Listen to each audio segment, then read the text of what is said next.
वालेकुम अस्सलाम मैम, कैसी हैं आप? ठीक ठाक। आप लोग सुनाओ। मैम हम भी ठीक। मैम आपने पढ़ाना है आज?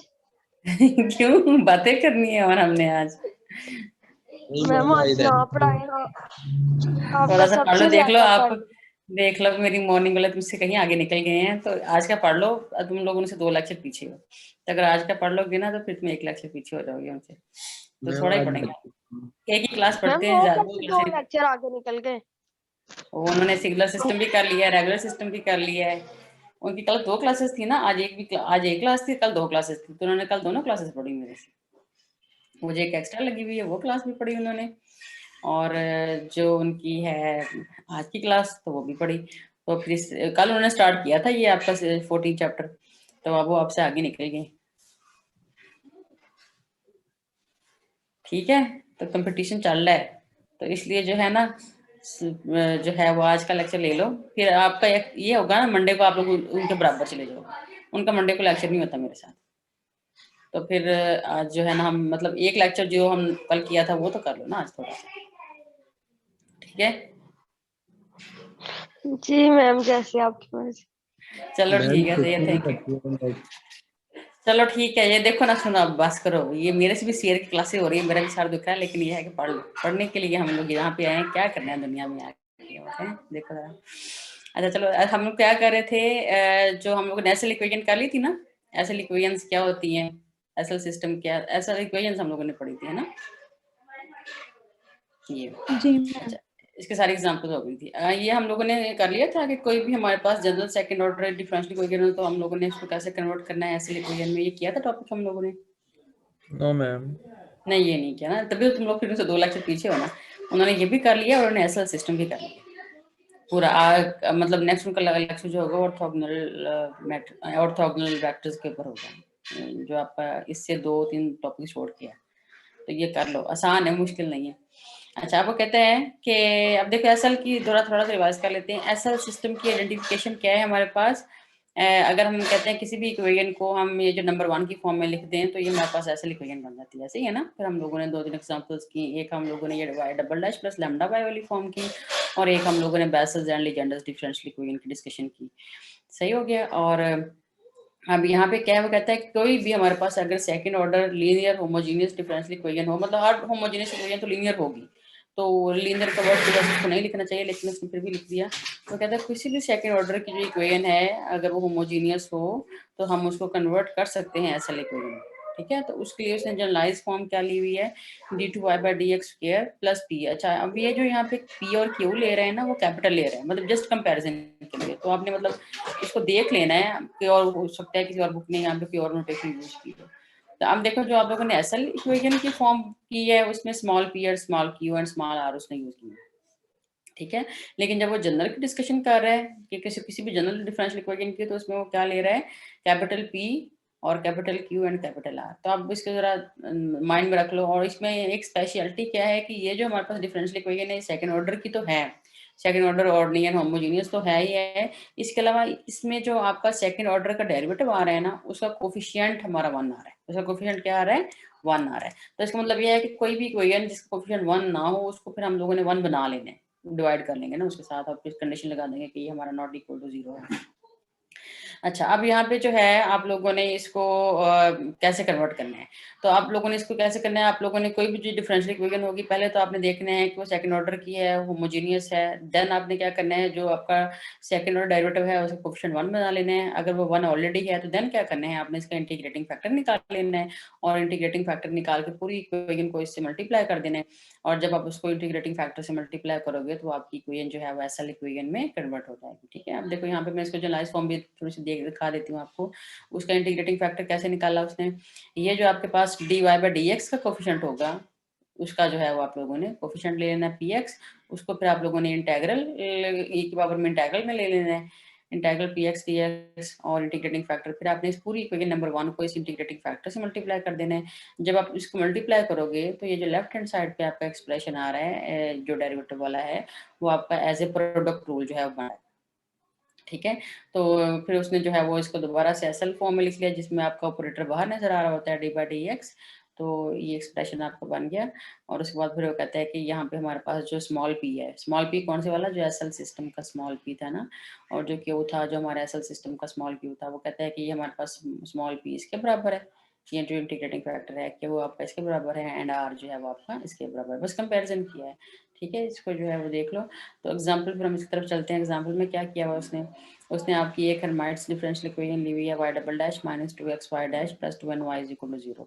तो अगर आप इसको देख रहे हो तो this is not an SL equation, ठीक है, this is not SL equation. तो इस एसएल इक्वेशन के लिए क्या जरूरी होता है कि ये जो दो टर्म्स हैं इन पे आपका प्रोडक्ट रूल लग रहा हो, मतलब कंबाइन आप इनको कर सकते हो। सही हो गया। तो अब आपने इसको देखना है क्या ये आपके y डबल डैश का कोफिशिएंट 1 है, यस 1 है ना। तो इसका मतलब ये है कि आप इसको कन्वर्ट कर सकते हो एसएल इक्वेशन में। फिर क्या कर लेना है आप लोगों ने, इसका इंटीग्रेटिंग फैक्टर निकाल लेना है। इंटीग्रेटिंग फैक्टर कैसे निकलेगा, ये जो y डैश के साथ कोफिशिएंट होगा ना ये वाला, इसको आपने e की पावर में ले जाना है, ठीक है। तो e की पावर में आ जाएगा -2x dx और ये आ जाएगा e की पावर -x²। सही हो गया। अच्छा फादर मुझे बताओ, ये जो हम पावर में लेते हैं इसमें हम लोग कॉन्स्टेंट्स क्यों नहीं लेते जब हम इंटीग्रेशन कर रहे होते हैं। ये हमारे पास इंडेफिनिट इंटीग्रल ही होता है ना, तो हम इसमें जो है वो पावर में प्लस सी क्यों नहीं करते, आता नहीं है। मैम इधर ही हूँ मैम, इधर ही हो। क्वेश्चन नहीं आपको समझ आया? ये देखो ना, ये जो e की पावर में हम इंटीग्रेशन कर रहे हैं, जब भी इंटीग्रेटिंग फैक्टर निकालते हैं, हमने पहले भी इंटीग्रेटिंग फैक्टर निकाला होगा जब आप लोगों ने डिफरेंशियल इक्वेशंस की होंगी उसका सिलेबस। तो जब आप इंटीग्रेटिंग फैक्टर निकालते हो ये e की पावर में, हालांकि ये देखो ये आपके पास जो है वो इंडेफिनिट इंटीग्रल है। इंडेफिनिट इंटीग्रल में ये होता है ना, हम लोगों ने इसके अंदर प्लस सी शामिल करना होता है, तो इसमें हम लोग प्लस सी क्यों नहीं करते।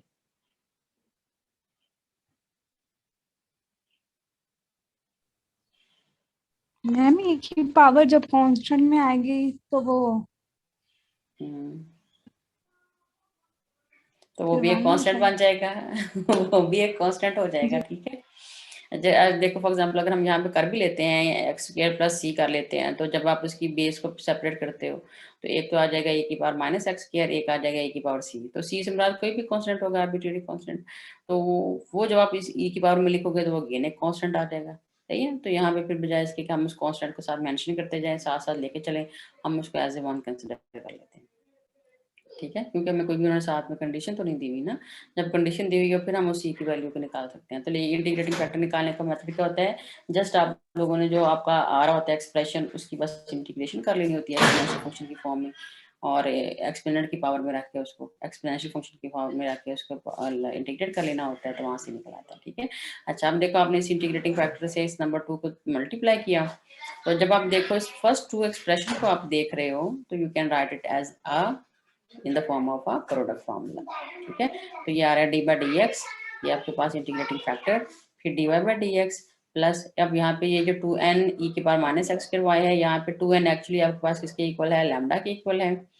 और यहाँ पे फिर आपके पास जो है वो क्यू तो 0 है और r जो है वो किसके बराबर आ जाएगा आपका e की पावर -x² के, ठीक है। तो कंपैरिजन उसने किया, कहते हैं कि यहाँ पे p ऑफ x आपका e की पावर -x² है, q ऑफ x 0 है and r of x is equal to -x² है, और साथ में अगर आप लैम्डा बता दो तो लैम्डा 2n है, ठीक हो गया।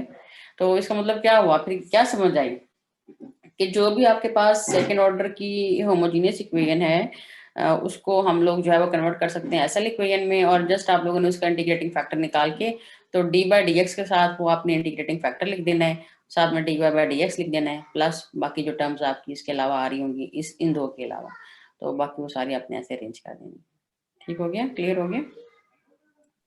जी मैम। आगे आपकी है लेगोरी डिफरेंशियल इक्वेशन। अब देखो इस लेगोरी के अंदर क्या होता है एक्स वाई डबल, आपने इनके साथ साथ जो है ना इक्वेशंस भी थोड़ी सी याद कर लेनी है। मतलब मैं ये नहीं कहती कि रट्टा लगाओ, लेकिन थोड़ा सा आपके माइंड में मेमोराइज होना चाहिए, जैसे आप लोग मैथमेटिक्स के फार्मूले याद करते हो इस तरह से जो कुछ इक्वेशंस आपकी फेमस हैं, जैसे बेसल्स है, लीजेंड्स। बेसल और लीजेंड्स तो आपको तब याद हो जाएंगी इंशाल्लाह जब आप लोग करोगे ना अपना, वैसे तो याद होगी जब आप लोग अपने ये 11 एंड 12 चैप्टर करोगे ना, मेरे ख्याल 9th या 10th है या कुछ ऐसे ही है, देख लो वो जब होगा हमारा तो उसकी में आपको याद हो जाएगा। लेकिन ये है कि ये लेगोरी वगैरह भी, जो लेगोरी आती है, हेर्माइट्स आती है, तो इनको भी आप याद कर लेना। अच्छा लेगोरी डिफरेंशियल इक्वेशन कैसे दी हुई है, उसने x Y double dash plus 1 minus x y dash plus n y is equal to 0 n is real. अब देखो यहाँ पे जो आपके पास वाई डबल डैश का कोफिशिएंट है वो 1 नहीं है, ठीक है। तो इसका मतलब है कि हम इसको तब तक कन्वर्ट नहीं कर सकते अपनी असल इक्वेशन में जब तक कि यहाँ पे हमारा 1 ना आ जाए। अच्छा, पहले तो आपने आइडेंटिफाई क्या करनी है कि ये हमारे पास लीनियर है, मतलब होमोजीनियस सेकंड ऑर्डर ही है, ऑर्डिनरी डिफरेंशियल इक्वेशन है, यस। सेकंड ऑर्डर की है, यस। और ये होमोजीनियस है, यस। ठीक है, हमारी होमोजेनियस इक्वेशन है। It means you can convert it into a SL equation. तो आपके पास जो है हम तो आमतौर पे एन कह देते हैं क्योंकि एस हम बोलते हैं ना, एस एन एसएल इक्वेशन। अच्छा, तो ये हमारे पास आ जाएगा y double dash is equal to ये एक्सप्रेशन। और फिर हमने इंटीग्रेटिंग फैक्टर किसका निकाला है, ये जो y डैश के साथ एक्सप्रेशन है, इसको हमने e की पावर में लिख देना है। तो जब हम इसको e की पावर में लिखेंगे तो यहाँ पे आ जाएगा आपके पास e की power log of x minus x. और आपको इस रूल का पता है ना, e की पावर log ऑफ x किसके बराबर होता है, x के। Yes ma'am. ठीक है, तो यहाँ पे जो है e की पावर log ऑफ x, आपने बेस को ब्रेक किया ना, e की पावर log ऑफ x के साथ और e की पावर माइनस एक्स के साथ। तो जो e की पावर log ऑफ x है वो आपके पास जस्ट x रह गया और फिर साथ में e की पावर माइनस एक्स आ गया। तो आपने जब इसको मल्टीप्लाई किया पूरे एक्सप्रेशन के साथ, ये जो आपकी डिफरेंशियल करना है, आप इसे मल्टीप्लाई कहाँ पे करना है, जहाँ से नंबर 3 से, जहाँ से आपने इसके कोफिशिएंट को 1 किया है, y डबल डैश के कोफिशिएंट को 1 किया है ना, उसको मल्टीप्लाई करना है। ओरिजिनल इक्वेशन से मल्टीप्लाई नहीं करवा देना। तो जब आप इसको मल्टीप्लाई करवाओगे तो यहाँ पे आपके पास आ जाएगा y डबल डैश के साथ X E minus x Y double dash plus ये पूरा एक्सप्रेशन एज इट इज। और फिर ये जो दो टर्म्स हैं इनको मिला के हमारे पास ये प्रोडक्ट रूल लग जाता है और फिर हम इसको कह देते हैं कि ये हमारे पास जो है वो एक ऐसा लिखेंगे। ठीक है, सही समझ आ रही है ना? जी मैम। मैम ये लैम्डा कहाँ से आता है? लैम्डा वो वाली टर्म होती है जो आपके लास्ट में ये y के साथ आ रही होती है ना, तो ये प्लस फॉर्म में आ रही होती है। जैसे हम हमारे पास ऐसे इक्वेशन है ना, वो q x plus lambda are x होता है। तो जो हमारे पास यहाँ पे कांस्टेंट आ रहा होता है उसको हम लोगों ने एज ए लैम्डा कह देना होता है। अब यहाँ पे देखो कांस्टेंट क्या आ रहा है आपका, ये वाला, इस इक्वेशन में लैम्डा क्या आ रहा है, n। ठीक है, क्योंकि क्यू तो 0 हो गया आपका, k ऑफ x तो 0 हो गया। तो यहाँ पे अगर आप इसको n भी कह दो ना, बाद में कंपेयर कर लो कि where lambda is equal to n, तो फिर भी ठीक है। इसका मतलब n ही रहने दो तो फिर भी ठीक है, आपका गलत नहीं होगा। मैम क्यू ऑफ एक्स जो मतलब इधर होती है राइट साइड पे वैल्यू, उसको कहते हैं? हाँ, इसको कहते हैं। यहाँ पे ये देखो ना असल इक्वेशन में जो आपकी जिसके साथ आपका कोई कांस्टेंट नहीं नजर आ रहा होता, मतलब वो आपके पास एक इंटीजर भी हो सकता है, आपके पास कोई भी नंबर हो सकता है, लेकिन इसके ऊपर जो है वो कंडीशन क्या है कि ये हमारे पास एक रियल नंबर होता है जो लैम्डा होता है हमारा। ठीक है, तो ओके हम मैम। आमतौर पे अगर ये प्लस का एक्सप्रेशन नहीं है तो फिर हम देख लेते हैं कि अगर वो कोई कांस्टेंट इन्वॉल्व है तो फिर हम उसको as a lambda are X ही ले रहे होते हैं। ठीक हो गया मैम। ठीक है, और जैसे यहाँ मैम पे देखो बोलो बोलो। Ma'am p of x Y double dash वाली वैल्यू को कहते हैं? पी ऑफ एक्स हम उसको कहते हैं जो यहाँ पे आपके पास आ रहा होता है ना, वाई डैश के साथ आ रहा होता है। ठीक हो गया मैम। देखो ना, अगर आप इसको खोलते हो यहाँ से देखो, हाँ बस बात ठीक है आपकी, वाई डबल डैश के साथ ही आ रहा होता है, लेकिन हमने देखना होता है यहाँ पे कि ये ऑपरेट करके आपका पी ऑफ एक्स क्या बनता है। तो वो वाई डबल डैश का जो कोफिशिएंट होता है वो पी ऑफ एक्स होता है, क्योंकि जो वाई डैश वाला है वो तो फिर पी डैश ऑफ एक्स हो जाएगा ना। Yes ma'am. ठीक है, तो यहाँ पे अगर देखो ऑपरेट करते हो, पी ऑफ एक्स को एज ए फर्स्ट फंक्शन रखा, इसको रखा सेकंड फंक्शन, तो जब अपने ऑपरेट किया तो P of X as it is Y double dash आ गया। ठीक है, फिर प्लस ठीक है। पी का derivative P dash of X और Y dash as it is आ गया। तो इसका मतलब ये हुआ कि फिर जो आपका वाई डबल डैश का कोफिशिएंट है वो as a P of x होगा। ठीक है, तो ये यहाँ ठीक है, तो यहाँ से जो है ये आपका as a P of X आ गया। इसी तरह से आगे उसने शेबशेफ डिफरेंशियल इक्वेशन के बारे में बताया। ये आपकी रिजल्ट किससे बिलॉन्ग कर रही है, लीजेंडर्स इक्वेशन से। लेकिन लीजेंडर में उसमें क्या फर्क है, उसमें यहाँ पे लीजेंडर्स में यहाँ पे 2xy होता है, यहाँ पे आपका n इंटू n+1 होता है। ठीक है, वो तो चलो कोई नहीं, आपका एक कांस्टेंट ही है ना, लेकिन ये आगे फिर भी उसके आइडेंटिफिकेशन में यहाँ स्क्वायर नहीं आता जो आपका लैम्डा होता है। तो यहाँ पे उसने n को 0 1 2 लिया हुआ है, लेकिन अब यहाँ पे जो है वो इसको, अब यहाँ पे ये कोफिशिएंट आपका 1 नहीं है, तो उसने इस 1 की जगह पे जो है वो उसको डिवाइड कर दिया। फिर उसके बाद इंटीग्रेटिंग फैक्टर क्या आ जाएगा, जो y डैश के साथ बुलाऊंगा। तो यहाँ पे फिर इंटीग्रेट का p of x is equal to minus, जो सिंबल होगा ना यहाँ पे पॉजिटिव होगा पॉजिटिव लेके चलना है, नेगेटिव होगा तो नेगेटिव लेके चलोगे। तो फिर जो है वो आप उसको लिख सकते हैं, नीचे फंक्शन है ऊपर उसका डेरिवेटिव है, लेकिन कुछ मिसिंग है ना, 2 मिसिंग है। तो फिर आपने 2 से मल्टीप्लाई डिवाइड किया, जो आपका हाफ था 2 वो तो आपका यूज हो गया ऊपर, नेगेटिव साइन भी इसके साथ ही यूज हो जाएगा क्योंकि नीचे फंक्शन का डेरिवेटिव क्या आ रहा है -2x। तो फिर उसने जो है वो लॉग की फॉर्म में लिख दिया, और जब e की पावर में लॉग आया तो फिर वो लॉग खत्म हो गया, तो जस्ट ये 1 - x की फॉर्म में आ गया। तो आपने पूरी जो इक्वेशन 4 जिसको आपने डिवाइड किया था, जिसका कोएफिशिएंट यहाँ पे 1 बनाया हुआ है, उसको मल्टीप्लाई करना है, आपने इसे इंटीग्रेटिंग फैक्टर से मल्टीप्लाई कर दिया। तो जब आपने इसको मल्टीप्लाई किया तो ये हमारे पास जो है वो एक्सप्रेशन इस तरह का, ठीक है। तो उसने कंपेयर कर लिया कि यहाँ पे हमारे पास जो है वो ले रहा है। अच्छा यहाँ पे देखो एक छोटी सी बात, हालांकि यहाँ पे n = 0 1 2 3 ले रहे हैं, मतलब हम कह सकते हैं ना, इसमें हमारे माइंड में क्वेश्चन आ सकता है कि n तो उसने रियल कहा हुआ है, तो ये तो हमारे पास इंटीजर्स आ रहे हैं, तो हो सकता है कि ये हमारी r वाली क्यू वाली टर्म ना हो, ये इस तरह से कह सकते हैं ना, हमारे माइंड में क्वेश्चन आ सकता है ना, जैसे पीछे उसने किया बैसेस डिफरेंशियल इक्वेशन के साथ, या ना।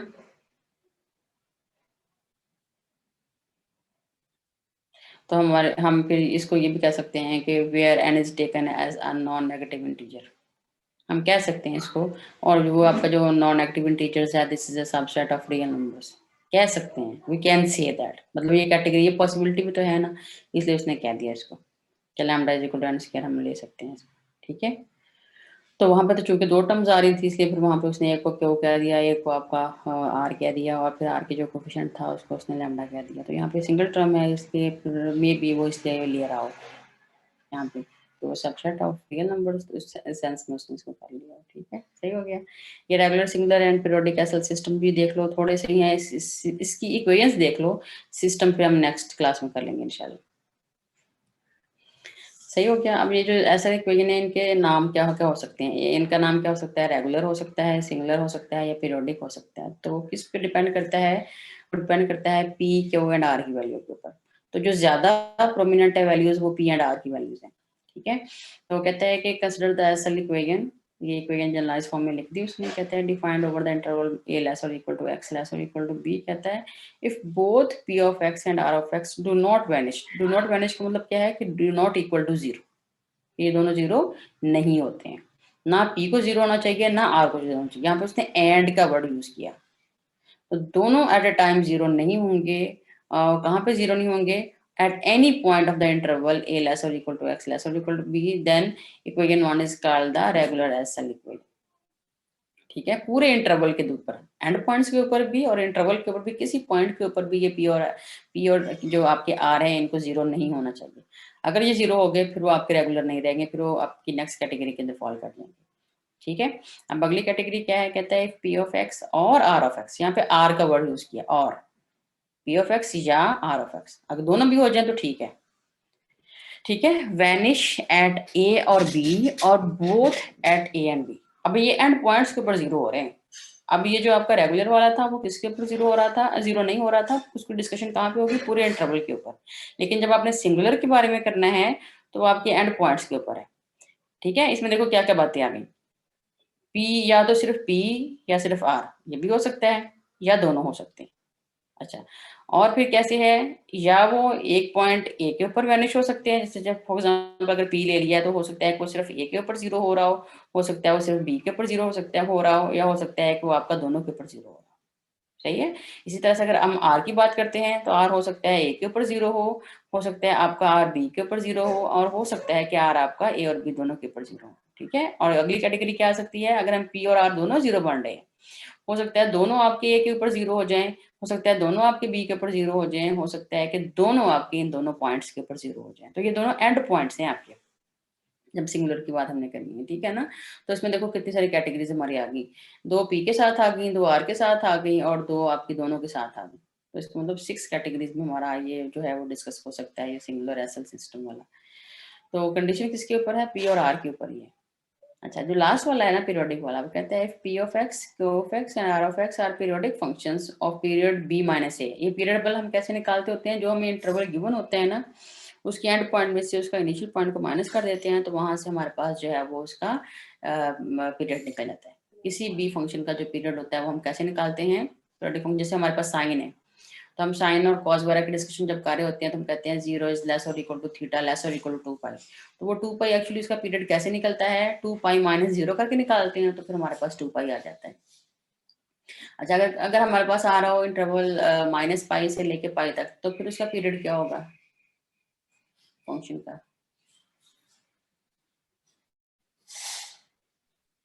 शाबाश, फिर भी 2 पाई होगा। ठीक है, तो वो आपने जो पाई है उसमें से जो माइनस पाई वाले को पाई किया, पाई वाले को सॉरी उसको सब्ट्रैक्शन की उसकी, तो वो नेगेटिव पाई था, और जब उसमें से आपने माइनस किया तो वो प्लस पाई हो गया, तो वो 2 पाई आ गया। तो ये वाला पाई और माइनस पाई कहाँ पे लाई कर रहे होते हैं?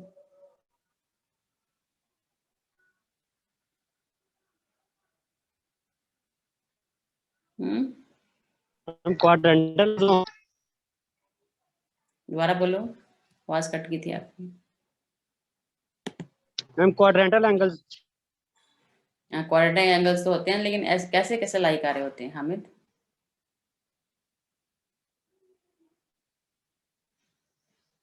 मतलब जैसे हम देखो, हम अगर चलते हैं एंटी क्लॉकवाइज सेंस में, एंटी क्लॉकवाइज सेंस में सामने आ गया आपके सामने क्वाड्रेंट सामने आ गए एंटी क्लॉकवाइज सेंस में। पहला आपका आता है 0, ठीक है, फिर आपका पाई बाय 2 आता है, फिर आपका पाई आ जाता है, वो जो आपकी हॉरिजॉन्टल लाइन से आ रही होती है ना, मतलब ये जहाँ पे थर्ड क्वाड्रेंट, जहाँ पे सेकंड क्वाड्रेंट आपका खत्म हो रहा होता है वहाँ पे आपका पाई आ जाता है, ऐसे ही आता है ना। फिर आपका थर्ड क्वाड्रेंट जहाँ पे आपकी वर्टिकल लाइन है वहाँ पे 3 पाई बाय 2 आ जाता है, फिर आपका 2 पाई आ जाता है। सही हो गया। अच्छा, हम आमतौर पे क्या क्या करते हैं, जब हम लिख रहे होते हैं इन एंगल्स को, तो हम 0 लिख देते हैं लाइन के ऊपर, फिर हम आगे पाई बाय 2 लिख देते हैं वर्टिकल लाइन के ऊपर, फिर हम पाई लिख देते हैं लाइन के ऊपर, इस तरह से। अच्छा, अगर हम लोग क्लॉकवाइज सेंस में चले, क्लॉकवाइज सेंस में चलें, तो फिर स्टार्ट कहाँ से होता है? मतलब जो पहले आपका 4th क्वाड्रेंट होता है, अब वो क्या हो जाएगा, आपका 1st क्वाड्रेंट बन जाएगा क्लॉकवाइज सेंस में ना। तो फिर वो जो है आपका 0, फिर आपके पास आ जाएगा -पाई बाय 2, फिर आपका आ जाएगा -पाई, ठीक है, फिर आपके पास आ जाएगा -3 पाई बाय 2, और फिर आपके पास आ जाएगा -2 पाई। तो इसका मतलब ये है कि जो आपका पाई एंड माइनस पाई है, फिर वो कहाँ पे लाई किए? Vertical line. नहीं नहीं, हॉरिजॉन्टल लाइन पे। चलो मैं इसको ड्रा कर देता हूँ। हाँ, नेगेटिव में पाई नेगेटिव नेगेटिव एक्स एक्सिस पर और माइनस पाई वो दोनों नेगेटिव ही नजर आ रहे होते हैं आपको। मैं उसको एक्सप्लेन कर देती हूँ थोड़ा सा ना। अच्छा, जैसे यहाँ पे देखो, अब इसमें अच्छा, अब जैसे देखो यहाँ पे, इसको ऑन ही रहने दो, चलो, नजर आया? अच्छा, अब अगर सपोज दैट आपके पास ऐसे आ जाता है, हम लोग ऐसे क्वाड्रेंट्स लेते हैं, ये हमारे पास जो है वो यहाँ पे 0, यहाँ पे अगर फॉर एग्जांपल एक्स एक्सिस है, ये वाई एक्सिस है, हमने लिया हुआ। अच्छा, यहाँ पे हमारे पास 0 आ जाता है अगर हम एंटी क्लॉकवाइज सेंस में चलते हैं, ये एंटी क्लॉकवाइज सेंस है। 0,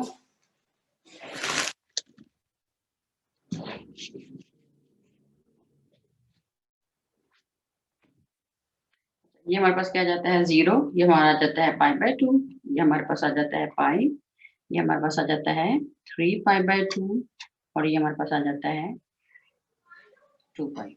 ये तो पता है ना तुम लोगों को इस चीज का, सही? अच्छा, अच्छा, अब अगर सपोज दैट ऐसे आ जाए, मैं इसको इस सेंस में लेके चलती हूँ, अगर मैं इसको क्लॉकवाइज सेंस में लेके चलती हूँ, क्लॉकवाइज सेंस का मतलब ये है, मेरे पास ये आ जाता है -पाई बाय 2, ठीक है, ये मेरे पास आ जाता है -पाई, ये मेरे पास आ जाता है -3 पाई बाय 2, और ये मेरे पास आ जाता है -2 पाई, ये वाला जो पॉइंट है, ठीक है ना, वो नीचे। तो अब एक्चुअली क्या हुआ कि जो आपका पाई एंड माइनस पाई है, ये देखो, ये एक्चुअली एक ही पॉइंट के ऊपर लाई कर रहे हैं। जस्ट ये किस चीज को रिप्रेजेंट कर रहा है कि वो आपके पास जो है वो एंटी क्लॉकवाइज सेंस में पाई, और अगर क्लॉकवाइज सेंस में देखते हो तो ये आपके पास माइनस पाई। आमतौर पर इसको इस लाइन से थोड़ा सा नीचे लिखा होता है, सिर्फ ये शो करने के लिए कि हमारे पास जो रोटेशन है ये हमारी क्लॉकवाइज हो रही है, ठीक है, समझ लगे? तो किसी भी आपने जो पीरियोडिक फंक्शन है उसका पीरियड निकालना हो, तो पीरियड कैसे निकालते हैं? अगर हमें दिया हो इसका a लेस और इक्वल टू x लेस और इक्वल टू b, तो हम इसको निकालते हैं पीरियड कैसे निकालते हैं इसका? b माइनस a करके, इस एंड पॉइंट में से इस एंड पॉइंट को माइनस करके। तो ये हमारे पास इस तरह से ये पाई आ जाता है, और ये हमारे पास माइनस पाई आ जाता है। तो क्लियर हो गया कॉन्सेप्ट? तो ये इस तरह से हम लोग लेते हैं। तो अगर आपको इंटरवल दिया हो गया वो -पाई से पाई, तो वो भी तक आपका कंप्लीट एक 2 पाई ही उसका पीरियड बनता है किसी फंक्शन का, सही? अच्छा, अब यहाँ पे उसने दिया नंबर 3 में, कहता है if p of x, q of x and r of x are periodic functions of period b minus a। क्यों नहीं हो रही मैम? स्क्रीन शो नहीं हो रही, मैं दोबारा कर देती हूँ इसका स्क्रीन। मैम अब हो रही है। मैं दोबारा करती हूँ, वो मैं कुछ लोगों का मसला बन रहा था, तो मैं कर देती हूँ। चलो अब नजर आ गई। जी मैम। चलो ठीक हो गया। अच्छा आप क्या कहते हैं लास्ट में, if p of x, Q of x and are of x are periodic functions of ma'am period अब बी नजर माइनस ए। नहीं आ रही है मैं। मैंने कहा नजर आ रहा है, मैंने वीडियो बंद की है, स्क्रीन भी नजर नहीं आ रही। मैम नजर आ आ रही है। रही। मैम स्क्रीन तो नजर आ रही है। मैम अब आ रही है। आ रही है, जी मैम आ रही है। चलो ठीक है। मैंने उसको क्लोज किया था ना, फिर मैंने दोबारा उसको ऑन किया। अच्छा अब यहाँ पे देखो, कहता है पीरियोडिक फंक्शन होना चाहिए तीनों को, पी क्यू एंड आर। पहले जो कंडीशन लगी थी वो किस किस के ऊपर लगी थी, जस्ट पी एंड आर के ऊपर, वो वैनिश होते हैं कि नहीं होते, मतलब जीरो होते हैं कि नहीं होते। तो लेकिन यहाँ पे कंडीशन किसके ऊपर लगी है, पी क्यू एंड आर के ऊपर। वो कहते हैं कि वो पीरियोडिक फंक्शन होने चाहिए ऑफ पीरियड बी माइनस ए। तो जो भी आपका साथ यहाँ पे इंटरवल दिया गया होगा ना, उसके मुताबिक उसका पीरियड आ जाएगा। तो जैसे हम साइन थीटा को कैसे कहते हैं कि ये पीरियोडिक है, हम कहते हैं sine theta is equal to sine theta plus 2 pi, मतलब उस एंगल के अंदर हम लोग उसका जो पीरियड है वो ऐड कर देते हैं, ऐसे करते हैं ना। तो यहाँ पे आप वो क्या कैसे कह रहे हैं उनको, periodic P of X should be equal to P of x plus जो उसका पीरियड आ जाएगा, X plus B minus A. इसी तरह से क्यू लेना है तो Q of x is equal to Q of x plus B minus A. अगर हमने आर ऑफ एक्स को लेना है तो R of x is equal to R of x plus B minus A, इस तरह से कह देना है, ठीक है, एटसेट्रा। तो इवन कि हम ये भी कह सकते हैं कि Y of x is equal to Y of x plus B minus A. एक और भी साथ में लिख लो एक बात, उसमें ये होता है कि जो हमारे पास उसके एंड पॉइंट्स दिए हुए हैं ना ए और बी, तो ये भी होता है कि P of A is equal to P of b. बात में लगे, जो पीरियोडिक फंक्शन है, एक तो यहाँ पे हम लोगों ने उसके अंदर उसका पीरियड ऐड करके चेक कर लेना होता है, और एक हम लोगों ने कैसे चेक कर लेना होता है, दूसरा क्राइटेरिया क्या है, जो हमारे एंड पॉइंट्स दिए गए होते हैं ना, जैसे ये इंटरवल ए और बी के ऊपर है, तो ये भी क्राइटेरिया है कि P of A is equal to P of B, या Q of A is equal to Q of B, या R of A is equal to R of B. तो इसका मतलब अगर क्या हुआ, in other words we can say that Y of A is equal to Y of B. इस last बात की समझ आई, पीरियोडिक के लिए हमें बताने के लिए। चलो दोबारा से आगे आपका आ जाएगा ये कंसेप्ट ना। अच्छा इसके एग्जाम रिपीट कर दूं, मैं लिख देती हूँ आपके सामने ये इस तरह से। मैंने बोला पीरियोडिक के लिए एक तो उसने कंडीशन क्या बोली है, P of x is equal to P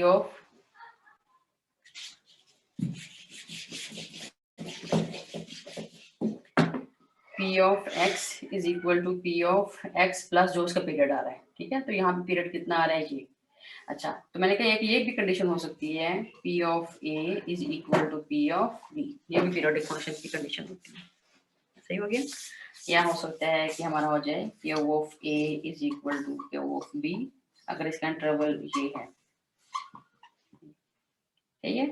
तो अगर हमारे पास उसका सोल्यूशन आ रहा है वाई की फॉर्म में, तो हम ये भी कह सकते हैं y of A is equal to Y of b, ठीक है। दो क्राइटेरिया बता दी मैंने आपको, या तो उसके एंगल के अंदर, उसकी वैल्यू के अंदर उसका पीरियड ऐड कर लो, सेम आना चाहिए, या उसके एंड पॉइंट्स के ऊपर वैल्यू सेम आनी चाहिए, तो उसको क्या कहते हैं हम लोग, पीरियोडिक। हो गया क्लियर। तो ये मैंने कहा था साथ में नोट कर लेना आपने। जी मैम। तो एंड पॉइंट्स के ऊपर। चलो अब इसकी स्क्रीन शेयरिंग कर लेते हैं दोबारा से। अच्छा अब यहाँ पे ये है कि नजर आ रही स्क्रीन। Yes ma'am. अच्छा अब यहाँ पे उसने जो एग्जांपल लिया आपकी y double dash plus lambda y is equal to 0, और उसने इसको डिफाइन किसके ऊपर कर दिया, 0 लेस और इक्वल टू x लेस और इक्वल टू 1 के ऊपर। तो यहाँ पे आपने आइडेंटिफाई कर लेना है, p आपके पास 1 के इक्वल है, r भी आपके 1 के ऊपर है, और q 0 है। क्यों को इसलिए जरूरत नहीं इसको पेश आई, क्योंकि यहाँ पे वो आपका रेगुलर बन रहा था ना सिस्टम। तो यहाँ पे उसने जो है वो देखा कि जो जीरो है आपका, जीरो लगा लो तब भी वो आपका पी ऑफ एक्स जीरो नहीं बनता, और आर एफ एक्स जीरो नहीं बनता, और आप इसको 1 भी लगा लो तब भी जीरो नहीं बनता, इवन के इसके दरमियान का कोई भी पॉइंट लगा लो, ठीक है। तो आपका पी ऑफ आर जो है वो आपका नॉन जीरो आ रहा है, ठीक है। कहते thus this equation is a regular SL equation over the given interval. Furthermore, this equation can also be regarded as a periodic SL equation since अगर देखो इसका पीरियड कितना बन रहा है एग्जांपल 1 का, 1। शाबाश 1 आ रहा है ना, 1 माइनस 0 करके। तो अगर आप लोग लेते हो पी ऑफ एक्स प्लस 1, तो उसका आंसर भी क्या आ रहा है,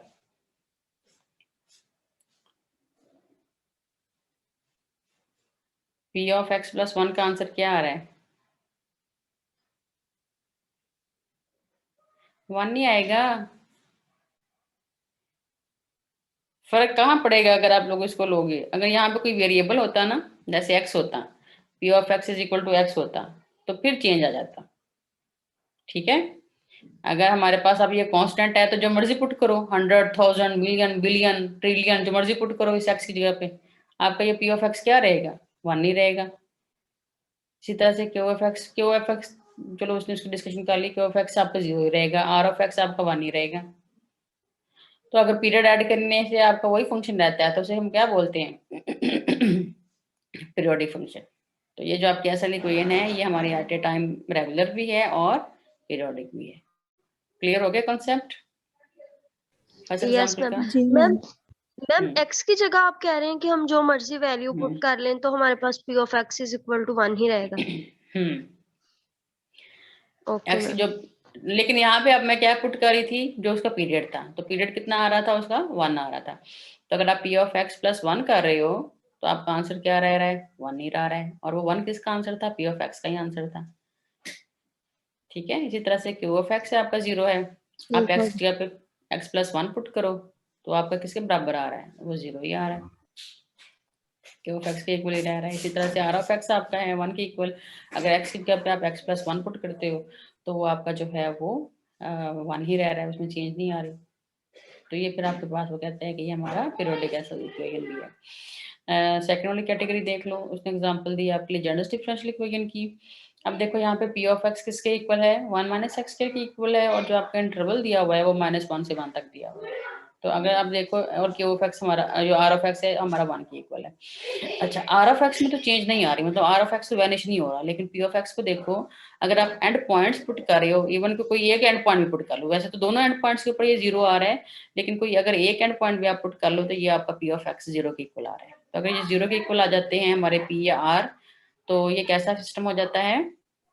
सिंगुलर। तो सिंगुलर। ये ठीक हो गया ना। तो इनको अपने एंड पॉइंट के ऊपर चेक करना है, इसको पूरे इंटरवल पे चेक नहीं करना सिंगुलर के लिए। ठीक हो गया। आगे उसने बेसिस डिफरेंशियल इक्वेशन ली है, कहता है पी ऑफ एक्स आपका एक्स के इक्वल है, आर ऑफ एक्स आपका भी एक्स के इक्वल है। तो वो कहते हैं अगर हम इसको शामिल कर, 0 को जो उसने शामिल किया हुआ है, तो कहता है कि ये हमारे पास जो है वो पी और आर दोनों 0 बन रहे हैं इसके ऊपर। ठीक है, तो इसका मतलब हुआ कि ये कि हमारे पास सिस्टम किस तरह का है? सिंगुलर। तो अगर हम 0 को निकाल दें तो फिर ये सिस्टम क्या हो जाएगा हमारा? फिर ये हमारा रेगुलर में कन्वर्ट हो जाएगा। ठीक है, अच्छा अब देखो ये हमारे पास पीरियोडिक है, इसका पीरियड कितना है? 1 है। तो अगर आप लोग पी ऑफ एक्स प्लस 1 लेते हो तो आंसर क्या आता है?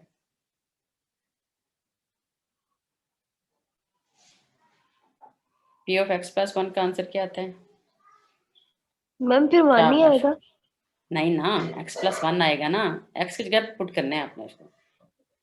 फंक्शन पुट देख सीखे हुए हैं ना, फंक्शन में कैसे वैल्यू रिप्लेस करनी होती है, आपने जो एक्स दिया हुआ है उसको देख लेना होता है कि उसका एक्सप्रेशन कैसे बन रहा है। अब p of x is equal to x दिया हुआ है, तो अगर पी ऑफ एक्स प्लस 1 लेते हो तो कितना आ रहा है? X plus 1। तो क्या वो आपका पी ऑफ एक्स के इक्वल आ रहा है? नो, इसका मतलब है कि ये पीरियोडिक नहीं है।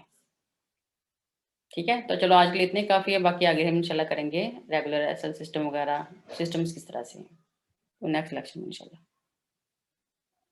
की बात पूछनी हो?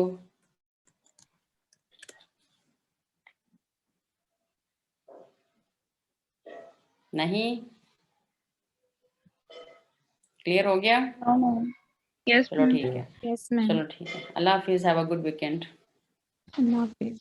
ओके मैम, अल्लाह हाफिज। अल्लाह हाफिज।